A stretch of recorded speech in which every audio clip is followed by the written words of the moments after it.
tema que tenemos para hoy es la sabiduría del budismo.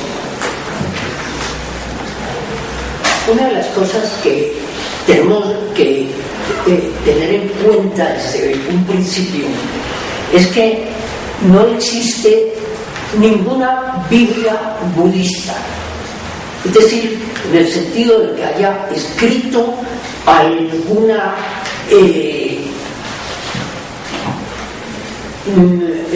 algunas normas que van a seguirse para el conocimiento de lo que debe ser el budismo. El budismo no reconoce ningún tipo de autoridad, ni de personas, ni de libros, ni de ninguna especie. No existe ningún tipo de autoridad.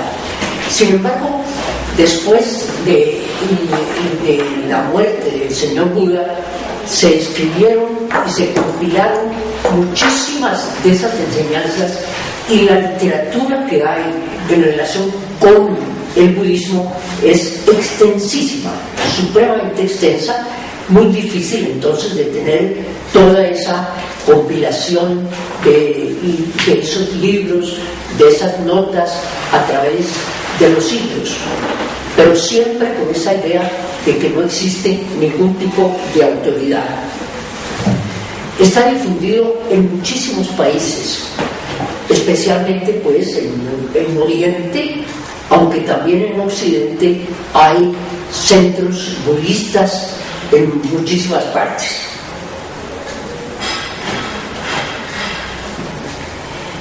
El señor Buda vivió en el siglo VI antes de Cristo en la India. Él pertenecía a una familia pudiente de personas que tenían poder, y había una profecía que se decía que él iba a ser un rey, algo parecido como en el cristianismo, que se esperaba que él fuera el rey de los judíos, y se creía que era en un sentido externo de gobernante de una época, de una determinadas condiciones.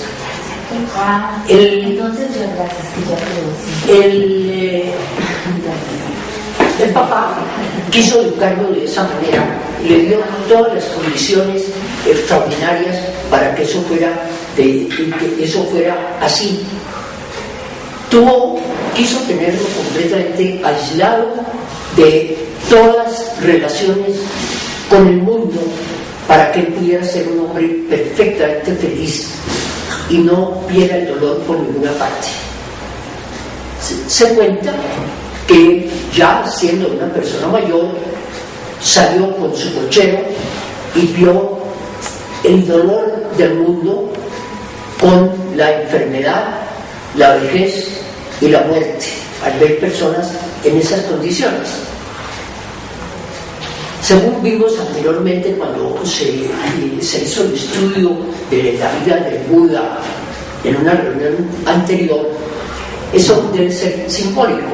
Seguramente que una persona que ya tenía 25, 26 años ha debido conocer el dolor, sino para mostrar entonces de una manera simbólica que él no se ha dado cuenta de aquello, pero que en esa ocasión se dio cuenta del dolor en el mundo.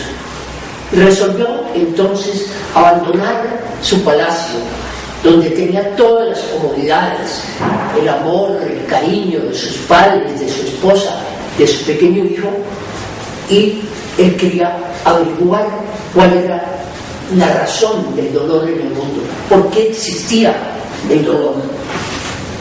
Y él, después de muchas prácticas y de tratar de ver esas condiciones del dolor, llegó a las 4 nobles verdades. No me extiendo en el asunto de la historia, porque ya lo vimos entonces en la reunión pasada. Y él encontró las nobles verdades que fueron la noble verdad del sufrimiento. Es decir, el sufrimiento es una condición para los seres humanos. En alguna época de la existencia llega el sufrimiento. Y él dice que hay sufrimiento en todo. Hay sufrimiento al nacer, sufrimiento en la edad adulta, ya cuando la persona es mayor, cuando muere, porque se presentan las separaciones, el que no se cumplen los deseos del individuo, se tienen anhelos y se desvanecen. Empiezan posteriormente la enfermedad, eso es sufrimiento, la muerte, no solamente la propia, sino de los seres queridos, eso es sufrimiento. La condición entonces del ser humano es del sufrimiento, no permanentemente, pero se presentan esas condiciones. Entonces él quiso saber cuáles eran las causas del sufrimiento. Las examinó, vamos a verlas un poco más adelante. Conocía estas causas. La tercera noble verdad es la de la cesación del sufrimiento.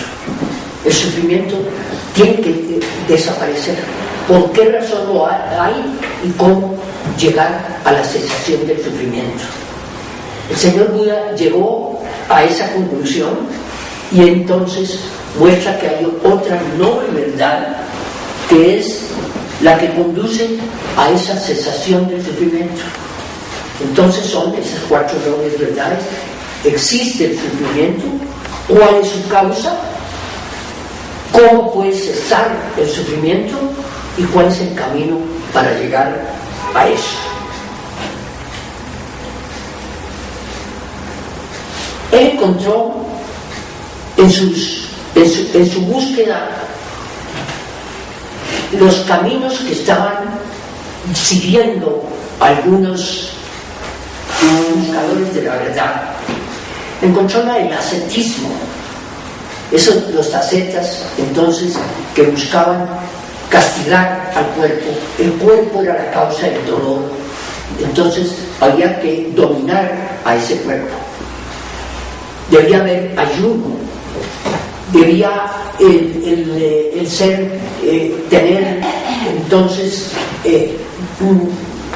a través de prácticas de como golpearse, como maltratar a ese cuerpo, no darle alimento, encontrar que el espíritu entonces podía desarrollarse, y encontró que no era de esa manera, y buscó así de muchas maneras hasta que él ve que la vía media es la mejor, que no es ni quitándole el alimento al individuo, ni comiendo mucho, ni el ayuno prolongado, ni la comida excesiva, ni mucho sueño, ni poco sueño. Y así en todas las cosas encontró entonces él que el camino medio era el mejor. Él entonces, buscando ese camino medio, encuentra la iluminación, y con esa iluminación entonces puede servirle al mundo. En el budismo entonces, como no hay autoridad ni existe entonces una Biblia del budismo, hay un principio fundamental, que no existe ningún tipo de dogmas. En el budismo el dogma no solamente está prohibido, sino que es una anatema. No puede existir nada dogmático.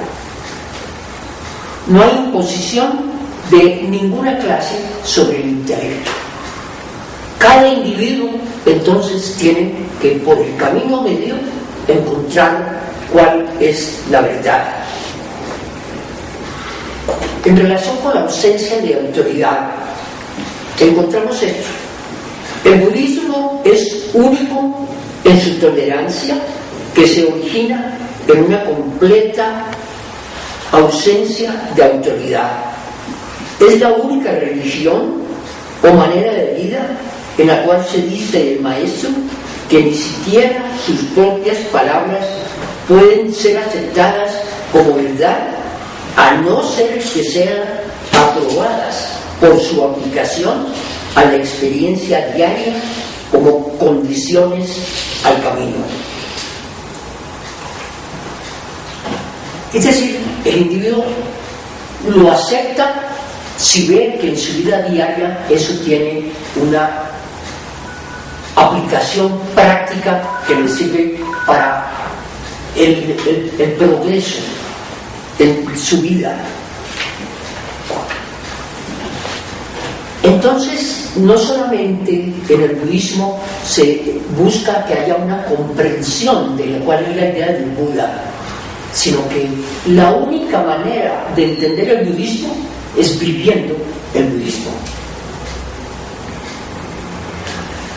En relación con la autoridad, él dice: ahora mirad,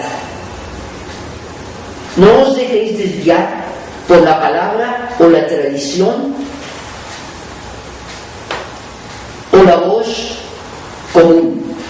No os dejéis desviar vuestra experiencia en las escrituras, en las colecciones de libros que llamaron ellos escrituras, ni por la nueva lógica e inferencia, si después de considerar las razones, ni después de reflexionar sobre alguna opinión y aprobarla, ni porque se conforma al devenir, ni porque el recoleto que la sostiene es vuestro maestro. Pero cuando conozcáis por vosotros mismos, estas cosas no son buenas, estas cosas son defectuosas, estas cosas son censuradas por la inteligencia, estas cosas, cuando son ejecutadas y llevadas a cabo, conducen a la pérdida y al dolor, entonces rechazadlas. Es decir, tiene que ser un examen personal. Todo lo que se vea que es malo, debemos entonces rechazar. Y él le dice así a sus seguidores: no entonces porque esté escrito, ni porque lo diga él, sino porque cada individuo se da cuenta de que debe ser así. ¿Cuál será la prueba de la verdadera enseñanza? Él dice: de cualquier enseñanza puedes asegurarte así: estas doctrinas conducen a las pasiones, no al desapasionamiento, a la servidumbre, no al desapego, al acrecentamiento de bienes mundanales, no a la disminución de ellos, a la aridez, no a la frugalidad, al descontento, no al contento, a la compañía, no a la soledad, a la pereza, no a la energía, a deleitarse en el mal, no a deleitarse en el bien. De tales enseñanzas puedes con certeza afirmar: Gotami, esto no es el Dharma, esto no es la disciplina, esto no es el mensaje del maestro. Pero si de cualquiera enseñanza puedes asegurarte que son opuestas a las cosas que te he dicho, de tales enseñanzas puedes afirmar con certeza: esto es el Dharma, esta es la disciplina, este es el mensaje del maestro. Entonces cada uno de los seguidores, cada uno de los que entienden esto, ven: esto no está bien, no lo puedo seguir. Lo contrario es lo que está bien. Eso es lo que yo debo practicar. De lo anterior se desprende: no está atado por ningún acontecer de la historia, ni siquiera de la vida del mismo señor Buda. Esa